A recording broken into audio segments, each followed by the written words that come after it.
우리가 토기장이 비유에 대한 말씀들을 살피고 있는데 오늘 또 이제 로마서 9장 말씀을 가지고 함께 말씀을 나누도록 하겠습니다. 특별히 9장 20절, 21절 말씀을 함께 나누었는데 오늘은 21절 말씀을 중심으로 토기장이 비유, 다시 말하면 토기장이와 진흙에 대한 말씀을 함께 나누도록 하겠습니다.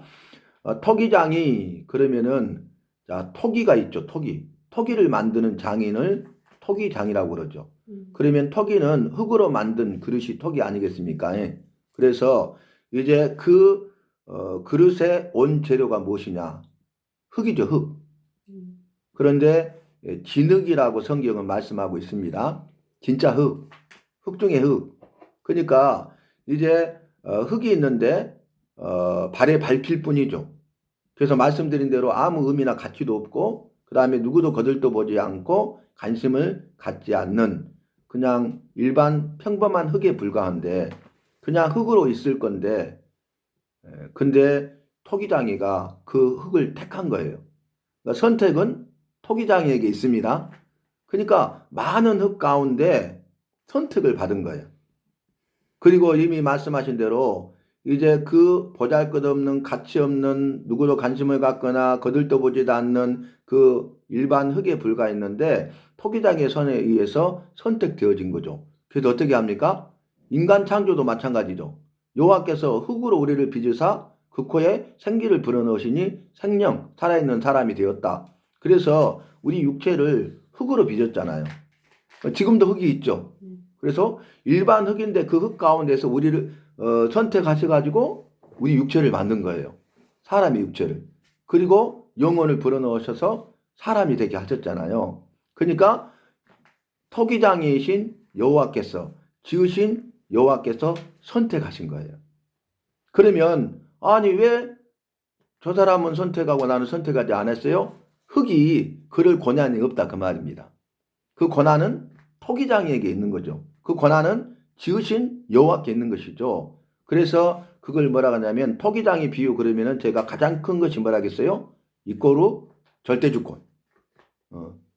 주권은 주인으로서 권리 행사 아닙니까? 권한 아닙니까? 그래서 주인만 주권을 행할 수가 있는 거야. 그러면 토기장이와 진흙의 관계를 보면 토기장이가 주인이죠. 주권이 있죠. 그런데 토기장이에게만 주권이 있죠. 진흙에게는 주권이 없죠. 그러니까 100%의 주권이 토기장이에게 있기 때문에 절대 주권이다. 그렇게 말을 합니다. 자, 그러면 자, 흙은 뭡니까? 흙은 이제 이렇게 말할 수 있죠. 너는 흙이니 흙으로 돌아갈지니라. 흙으로 만드셨잖아요. 나중에 또 흙으로 만드셨으니까 본래 만드신 대로 본래 흙으로 돌아갑니다. 그렇죠? 자, 그러면 이제 흙은 보잘것없는 것이라 그랬어요. 아무 의미나 가치도 없고 누구도 관심을 갖지 않는다 그랬어요. 그런데 그 흙인 나를 여호와께서 택하신 거예요. 택하신 이유가 뭐예요? 긍휼, 불쌍히 여기셔서 도와주기를 원하시고 도와주신 거예요. 그래서 결국 이 흙은 어떻게 합니까? 너는 죄로 말미암아 죽고 흙이니 흙으로 돌아갈지니라 이렇게 말씀하셨죠. 자, 흙으로 돌아간다는 것은 죽음을 전제하고 있잖아요.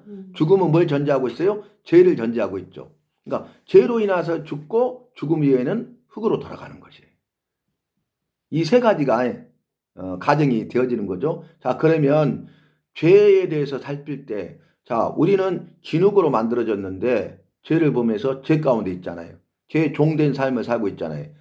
죄에 매여 살고 있잖아요. 그래서 죄의 종이기 때문에 죄가 이끌어가는 대로 우리가 이끌어 가잖아요. 그래서 그렇게 삶을 살잖아요. 그래서 그걸 뭐라고 하냐면 위 죄 가운데 있는 진흙인 나를 뭐라고 합니까? 전적 타락, 전적 부패. 그러니까 죄의 이꼴은 뭐냐? 전적 타락이에요. 타락한 거죠. 그 다음에 전적 부패예요. 그러니까 보통 타락이 아니라 100% 전적으로 타락하고 부패한 것이 아니라 전적으로 부패해요. 그러니까 소망이 없죠. 그런데 전적으로 타락하고 전적으로 부패한 우리를 그때에도 죄를 범해서 전적으로 타락하고 전적 부패했음에도 불구하고 그럼에도 불구하고 나를 만드신 분이시고 토기장이시고 주권이 있으시고 그 주권으로 나의 아버지가 되시기 때문에 전적으로 타락하고 전적으로 부패한 나에게 긍휼을 베풀어 주십니다. 그러니까 긍휼이 굉장히 중요한 거예요. 그래서 다시 한번 말씀드리면은 불쌍히 여기셔서 도와주기를 원하시고 도와주신다는 거예요. 그러니까 우리는 긍휼히 여길 수가 있죠. 불쌍히 여기고 도와주기를 원하죠. 근데 도와줄 힘과 능력이 없을 때가 더 많잖아요. 그런데 우리 여호와께서는 불쌍히 여기시고 도와주기를 원하시는데 도와주시는 분이야. 도와주실 수가 있어. 우리는 도와줄 수 있어도 내가 도와주기 싫으면 안 도와주잖아요. 네가 내한테 이럴 수 있어? 그래 네가 해봐. 나는 안 도와줄 거야. 그러잖아요. 근데 우리가 그런 입장에 있는데 그럼에도 불구하고 우리가 이사야 43장부터 살폈잖아요. 네가 죄를 범했음에도 불구하고 너는 내 앞에 보배롭고 존귀하고 그러므로 내 눈에 보기에는 네가 사랑스럽다. 나는 너를 사랑한다. 이렇게 말씀하시잖아요. 그게 뭐냐면 긍휼이에요. 그러니까 여호와는 불쌍히 여기셔요. 도와주기를 원하셔요. 그리고 도와줄 수 있는 분이시고 그대로 도와주시는 분이십니다. 그래서 긍휼이 중요한 것이죠. 그래서 이제 전적으로 타락하고 전적으로 부패한 아무 소망도 없는 모든 것이 끝장나고 그 다음에 이제 흙으로 돌아가고 그뿐만 아니라 지옥 천국을 받을 수밖에 없는 존재가 되었잖아요. 그런데 긍휼히 여기셔서 은혜를 베풀어 주신 거예요. 자, 그 내용이 우리가 살폈던 내용 중에 이제 기억난 거 한번 복귀합시다. 그게 뭐예요? 질그릇 조각 중에 한 조각 같은 자라고 그랬어요. 그게 뭡니까? 완전히 파쇄된 거야. 그릇이 완전히 깨져가지고 파편으로 남아있는 거죠. 파편. 그러니까 질그릇 조각 중에 한 조각 같은 자 이꼬르 뭡니까? 파편이요. 파편 한 조각. 파편 한 조각에 불과하다고 우리는. 그런데 여호와께서 질그릇 조각 중에 한 조각 같은 파편, 완전히 파쇄된 그 여러 가지 많은 파편 중에 하나의 파편일 뿐인, 그러니까 본래 그 지능만 또 못한 상태가 된 거죠. 그죠? 본래 흙은 그렇지 않았잖아요. 흙으로 사람을 만들었잖아요. 그때까지 그렇지 않았는데 죄를 범함으로 말미암아서 전적으로 타락하고 전적으로 부패해 버렸잖아요. 그죠? 그래서 그 죄의 결과 어떻게 돼요? 파쇄. 그래서 질그릇 조각 중에 한 조각 같은 자 파편 한 조각이 된 거예요. 더 가치 없고 의미 없게 된 거죠. 소망이 없는 거죠. 완전히 끝난 거죠. 그 절망이잖아요. 사망 죽음이잖아요. 그런데 그때 그럼에도 불구하고 긍휼히 여겨주신 거예요. 이 긍휼이 큰 거예요. 그래서 긍휼히 여기셔서 은혜를 베푸시죠. 받을 자격이 없는 자에게 무조건적으로 여호와의 사랑을 베풀어 주신 겁니다. 그래서 결국 어때요? 우리를 고치시고 회복시키십니다. 다시 새롭게 하십니다. 그게 구원입니다. 그래서 구원은 회복이라고 한 문장 정리를 했습니다. 그래서 이 의미가 굉장히 중요해요. 다시 한번 강조하면은 에레미야가 그 여호와의 말씀대로 그대로 이루어져서 바빌론을 통해서 예루살렘이 완전히 무너져 버렸잖아요. 폐허가 됐잖아요. 그러니까 그 폐허된 예루살렘을 보면서 그 참상을 노래한 것이 에레미야서 다음에 나온 에레미야 애가서잖아요. 애가는 슬픈 노래죠. 성경에 보면 아가서 있잖아. 아가서. 아가는 노래 중에 노래. 아름다운 노래란 뜻이에요. 아가는. 근데 애가는 슬픈 노래. 그런 뜻이거든요. 근데 에레미야가 그 참상을 보면서 부르는 슬픈 노래가 에레미야 애가거든요. 그럼 여러분 읽어보세요. 얼마나 폐허가 되고 얼마나 그 참상을 이루 말할 수가 없죠. 이런 비극이 없죠. 이보다 더 큰 비극은 없어요. 그런데 계속 참상을 이야기하면 이제 절망이잖아요. 소망이라고는 하나도 찾을 수 없잖아요. 그럼 끝난 거예요. 그리고 허사가로 그냥 슬픈 노래로 끝나버려야 돼. 근데 나중에 뭐라고 하면 참상을 딱 이야기한 다음에 왜 에레미야 애가를 불렀냐, 에레미야가 슬픈 노래를 불렀냐면은 그 참상을 이야기하는 것이 아니라 참상을 통해서 어때요? 절망 가운데 있는 그들에게, 소망 없는 그들에게 소망을 주기 위한 여호와의 말씀입니다. 여호와의 긍휼입니다. 여호와의 은혜입니다. 여호와의 사랑입니다. 그래서 에레미야 애가 3장 22절로 23절에 그 21절까지는 참상을 쭉 이야기한 다음에 뭐라고 합니까? 여호와의 자비와 긍휼이 무궁하심으로 우리가 진멸되지 아니함이니이다. 이것이 아침마다 새로우니 주의 성실이 굳었소이다. 그러니까 여호와의 자비와 긍휼이 무궁하시기 때문에 우리가 이렇게 진멸되지는 않는다고, 없어지지는 않는다고. 다시 회복을 말씀하고 있습니다. 다시 소망을 노래하고 있습니다. 그러니까 회복과 소망을 이야기하는 것이 그 절이에요. 그러니까 에레미야 애가는 핵심이 뭐냐? 그럼에도 불구하고 회복과 소망을 말씀하고 있습니다. 회복시킬 것이라. 그러니까 소망을 가지라고 말씀하고 있는 거예요. 우리의 삶에 적용해 보면은 우리가 저로 말미암아서 완전히 신앙과 삶이 무너져 버렸어. 이런 비극이 없어. 그런 절망 가운데 있다 할지라도 그때 주님은 일하십니다. 어떻게 일하셔요? 긍휼을 통해서 은혜를 베푸시고 사랑해 주시는 거야. 순서가 나왔죠? 긍휼, 은혜, 사랑 이렇게 나와요. 근데 에레미야가 부른 애가 가운데 그 절에서 뭘 말합니까? 여호와의 자비와 긍휼이 무궁하시대요. 자비는 뭐예요? 자비는 그 사람을 선하게 여기고 도와주기를 원하는 거야. 그게 자비야. 근데 긍휼은 뭐예요? 불쌍히 여겨서 도와주기를 원하고 도와주는 거야. 그러니까 자비보다 긍휼이 더 크죠. 비슷하면서도 또 다른 점이 있죠. 내가 아까 말씀드렸잖아요. 다 도와주기를 원해. 근데 도와줄 힘이 없어. 그럼 못 도와주죠. 내가 부모여도 내 자녀를 도와주지 못할 때가 많잖아요. 두 번째 경우는 뭐예요? 내가 도와주기를 원하고 도와줄 수 있어. 도와주기 싫으니까 안 도와줘. 그럴 수 있죠. 근데 우리 여호와는 어떤 분이에요? 도와주기를 원하시고 도와줄 수 있는 분인데 우리가 어떤 상황과 환경이 있다 할지라도 우리를 도와주십니다. 그러니까 그 긍휼이 무궁한 거야. 끝이 없는 게 없다는 게 무궁 아닙니까? 그죠? 그러니까 이렇게 사랑하기 때문에 선하게 선한 마음으로 사랑하기 때문에 도와주기를 원하는 게 이게 자비라고요. 근데 도와주는 게 긍휼이야.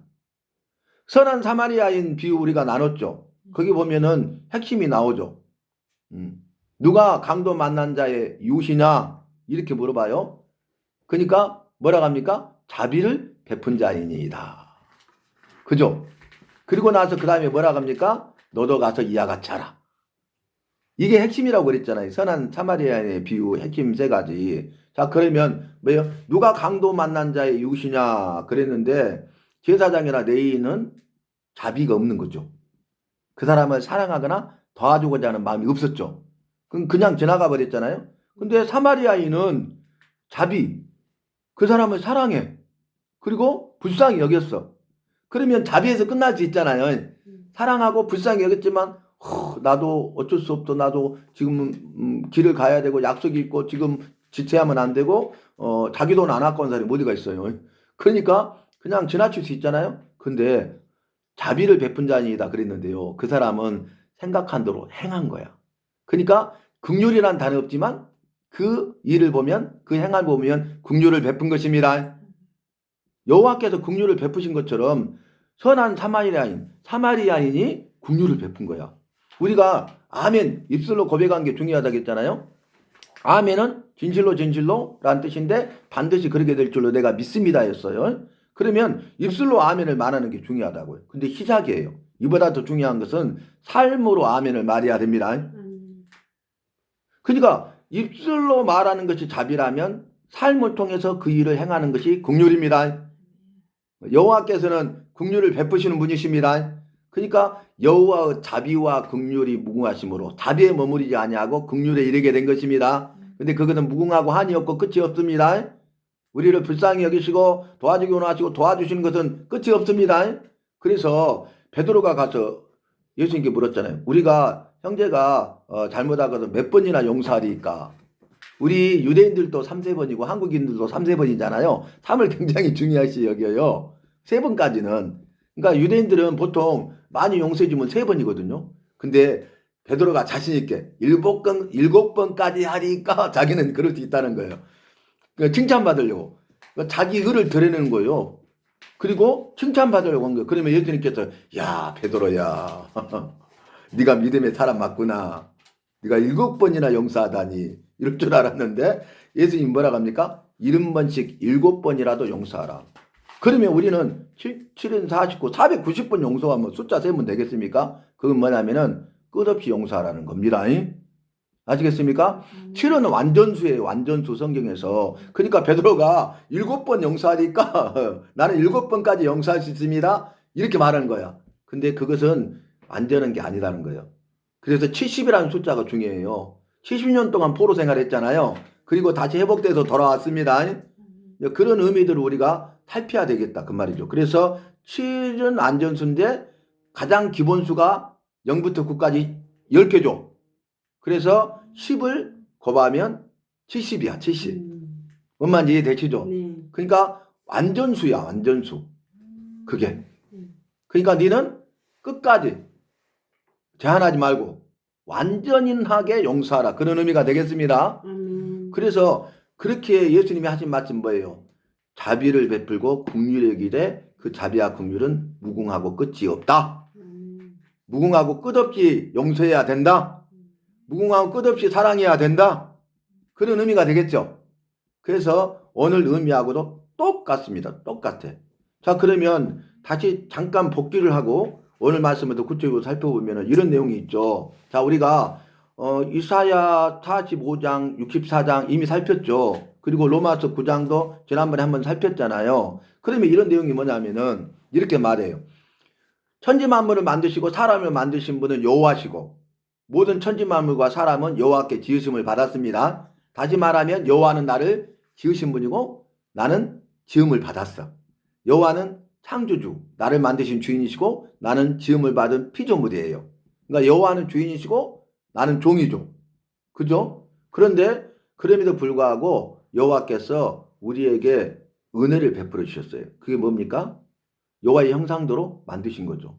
은혜를 베풀어 주셨어요. 에덴 동산을 창설하신 선물로 주신 거죠. 은혜를 베풀어 주셨어요. 그게 뭡니까? 영생할 수 있는 존재로 만들어 주셨어요. 은혜를 베풀어 주셨어요. 그게 뭡니까? 아버지가 되시고 자녀 삼으셨습니다. 아멘입니까?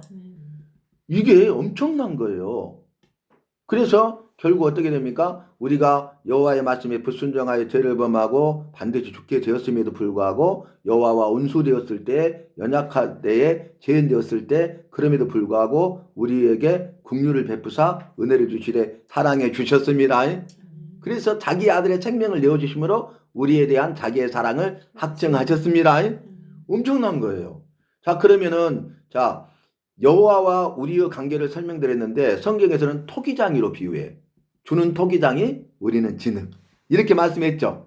그러면 자신의 신분과 이치를 아는 게 은혜고 복이라고 그랬어요. 여호와는 나를 만드신 주인이세요. 우리는 지음을 받은 종이에요. 그래서 자신의 신분과 이치를 알고 종으로서 삶을 사는 것, 자신의 신분과 이치를 지킬 때에 여호와께서 말씀하시고 약속하시고 허락하신 그 은혜와 복과 생명을 마음껏 영원토록 누립니다. 그런데 자신의 신분과 이치를 지켜야 그것이 복을 받는 것인데 자기를 지으신 창조주이신 주인 되신 그 여호와 같이 되고자 하는 마음을 심어줬잖아, 마귀가. 그러니까 먹음직도 하고 보암직도 하고 지혜로 깜깜 탐스러워서 따먹고 여호와의 말씀대로 죽은 거죠. 여호와께서는 정령 죽으리라, 반드시 죽으리라 그랬는데 사단은 결코 죽지 아니하리라. 여러분, 그래서 우리가 여호와의 말씀을 알아야 돼. 말씀을 알지 못하잖아요. 약속 위에 서 있지 않잖아요. 우리가 믿음의 반석에, 말씀의 반석에 든든히 서야 되는데 서 있지 않잖아요. 그러면은 무너지고 넘어집니다. 아니, 정령 죽으리라, 반드시 죽으리라 했는데 사단이 와서 결코 죽지 않아. 그래놓고 결정타를 던졌죠. 왜 따먹지 말라고 한 줄 알아? 네 눈이 밝아져서 여호와와 같이 되니까 따먹지 말라 한 거야. 그러니까 자신의 신분과 이치를 지키지 아니하고 여호와와 같이 되고자 하는 교만이 생겼죠. 그래서 불순종한 거예요. 그래서 여호와의 말씀은 그대로 이루어지기 때문에 영생할 수 있는 존재가 영생을 잃어버리고 죽게 된 거죠. 그래서 한 번 죽는 것은 사람에게 정하신 것이 되었고 그 뒤에는 심판이 있는데 죄에 대한 심판이 있게 되고 그 형벌을 받는데 지옥 형벌을 성경은 말씀하고 있는 것이에요. 자, 그런데 토기장이와 진흙이란 말이에요. 그러면 토기장에게 절대 주권이 있습니다. 그래서 토기장이 비유하면 이꼬로 절대 주권 그랬어요. 그러면 이꼬로 뭐예요? 선택. 선택권. 그러니까 선택과 유기가 토기장의 손에 있어.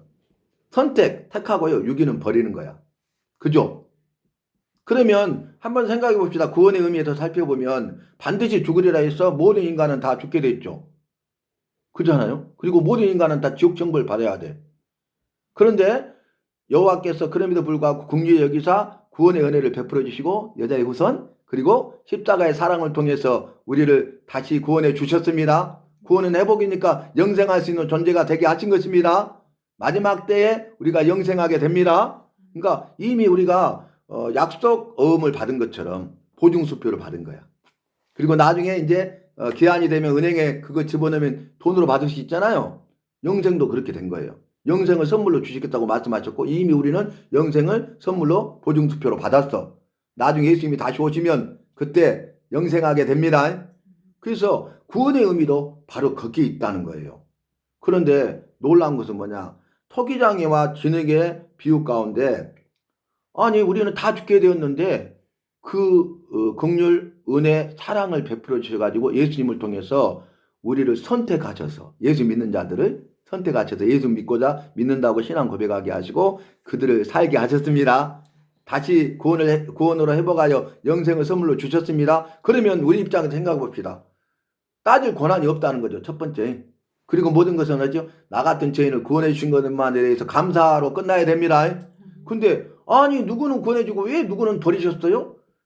그럴 수 있어요? 그럴 권한이 있어요? 없어요? 없다니까요. 근데 우리 그렇게 말하는 사람들 얼마나 많아요. 그죠? 그리고 아니 누구는 선택해주고 나는 왜 버리셨어요? 그럴 권한도 없다 그 말이에요. 우리는 100%다 죽을 사람이에요. 근데 나도 죽을 사람인데 나를 구원해 주신 것만 해도 감사하시기 바랍니다. 그래서 그 감사하는 삶을 살 때 날마다 구원의 간격에 빠지는 거예요. 그렇지 않고는 우리가 구원의 간격에 빠질 수 없어요. 내가 누군가를 알아야 돼. 그리고 내가 소망 없다는 것을 알아고 절망뿐이고 사망뿐이라는 것을 내가 뼈저리게 알아야 돼. 그랬을 때 어때요? 이 절망 가운데 있는 나에게 소망 주시고 사망 가운데 있는 나에게 생명 주시되 영원한 생명 주시는 그 은혜가 내게 임했으니 나를 나 같은 죄인을 선택해 주셨으니 구원하여 살려주셨으니 감사하지 않을 수가 없습니다. 이게 구원의 기쁨과 즐거움과 감사와 감격까지 가는 거예요. 기쁨, 즐거움, 감사, 감격 이 단계로 간다니까요. 처음에 기뻐. 근데 나중에는 그 일 때문에 기뻤는데 모든 것이 다 즐거운 거야. 그랬더니 감사만 터져 나와. 그랬더니 감격이 빠져. 감동이 아니에요. 감격이에요. 감격. 응? 그래서 날마다 구원의 감격에 빠지는 그런 삶을 살게 된다는 것이죠. 그래서 이 토기장애는 절대주권, 그 다음에 선택과 유기가 이 토기장애에게 있습니다. 여호와께 있습니다. 그럼 오늘 본문 말씀 이 말을 들었기 때문에 이해가 잘 되죠. 토기장이가 진흙 한 덩이로 하나는 귀 쓸 그릇을 하나는 천이 쓸 그릇을 만들 권한이 없겠느냐?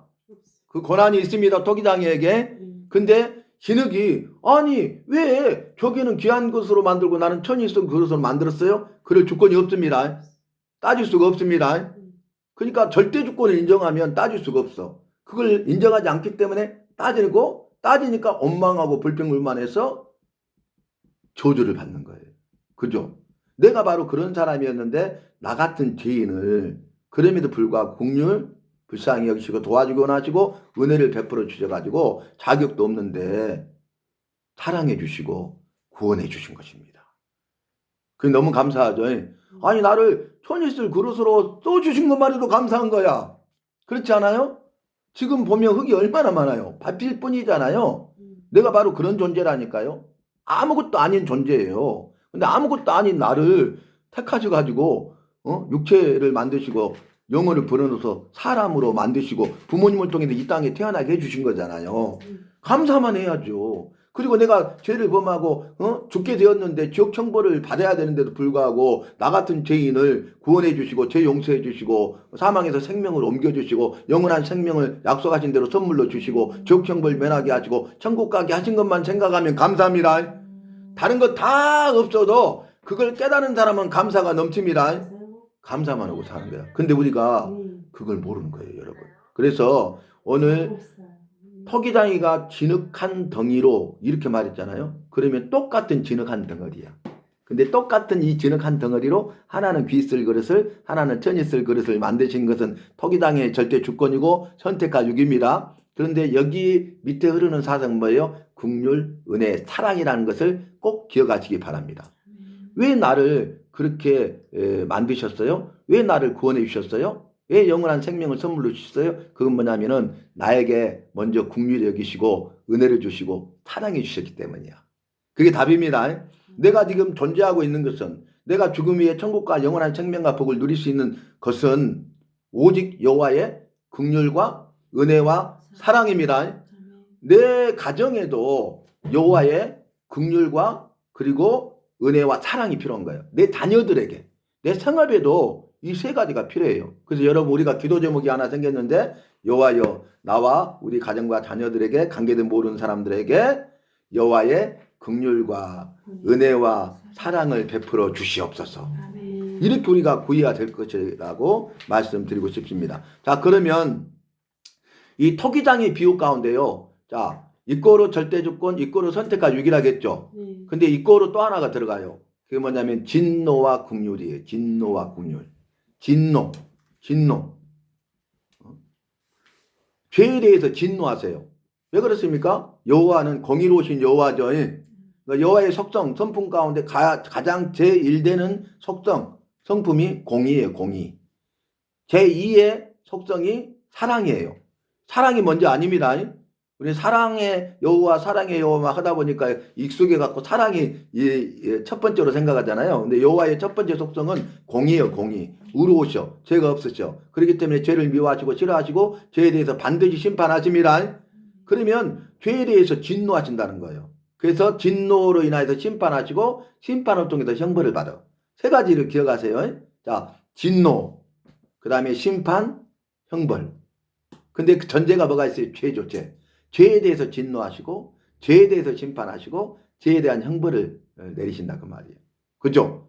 그래서 너희가 그럴 사람이잖아요. 그런데 예수를 믿음으로 죄 문제를 해결해 주셨습니다. 그 얼마나 감사해요. 아니 죄 문제를 해결해 주신 것이 얼마나 감사하냐면은 내가 여호와의 진노를 받아서 심판을 받고 벌을 받아야 되는데 그걸 면하게 된 거잖아요. 그러니까 감사하죠. 이런 부분들. 이 모든 것이 뭐예요? 긍휼로부터 시작됩니다. 아까 제가 소두에 왜 긍휼을 베푸시는가 근거를 말씀드렸죠? 나를 만드신 분이시고 토기장이시고 또 주인이시고 그리고 어때요? 우리를 만드신 그분이 우리를 자녀 삼으사 아버지가 되시기 때문에 그렇습니다. 그 근거를 우리가 꼭 기억해야 된다는 것입니다. 자, 그러면 제가 진노와 긍휼에 대해서 말씀하셨어요. 진노는 죄에 대해서 가장 크게 노하시는 거죠. 근데 진노의 뜻이 뭐냐면 높은 사람이 그 일에 대해서 그 사람에 대해서 크게 화를 냄. 이게 진노예요.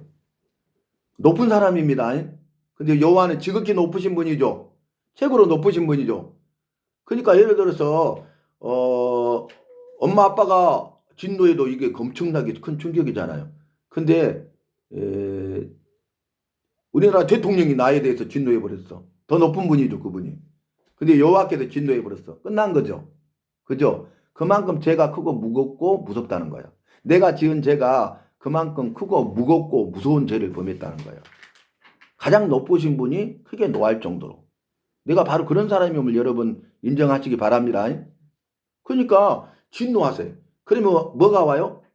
죄에 대해 진노하면 반드시 심판을 받아야 되고 우리는 형벌 받을 자야. 근데 진노에서 끝나지 않고 긍휼을 베풀어 주셨습니다. 그러니까 질그릇 조각 중에 한 조각 같은 자, 완전히 파쇄돼서 파편 하나에 불과할 수밖에 없었는데 여호와께서 어때요? 나를 긍휼히 여기셨다는 거예요. 불쌍히 여기시고 도와주고 원하시고 도와주신 거예요. 그래서 토기장의 비유에서 가장 중요한 것이 뭐냐? 앞에 뭐 절대주권, 선택과 유기 이것도 이야기했지만 마지막 세 번째 이꼬르가 뭐예요? 진노와 긍휼입니다. 진노는 뭡니까? 여호와의 공의입니다. 긍휼은 뭡니까? 여호와의 사랑입니다. 그러니까 제일 속성이 공이니까 진노하시는 거야. 근데 거기서 끝나지 않고 사랑의 여호와시라니까? 그러니까 긍휼을 베풀어 주셨습니다. 너무 감사한 거예요.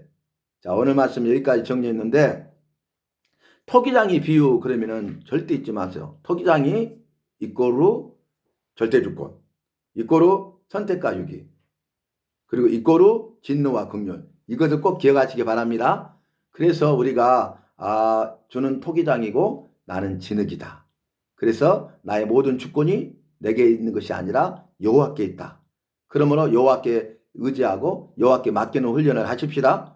그리고 이제 선택과 유기에 대해서 나 같은 죄인을 구원해 주시고 선택해 주신 것만에 대해서 원망불평불만하지 마 감사해야 되겠습니다. 그리고 내 죄에 대해서 심판하시고 내가 형벌을 받아야 됨에도 불구하고 불쌍히 여기셔서 도와주기 원하시고 도와주신 그 주님을 위해 살아가는 우리의 일생이 되고 날마다의 삶이 되시기를 바랍니다.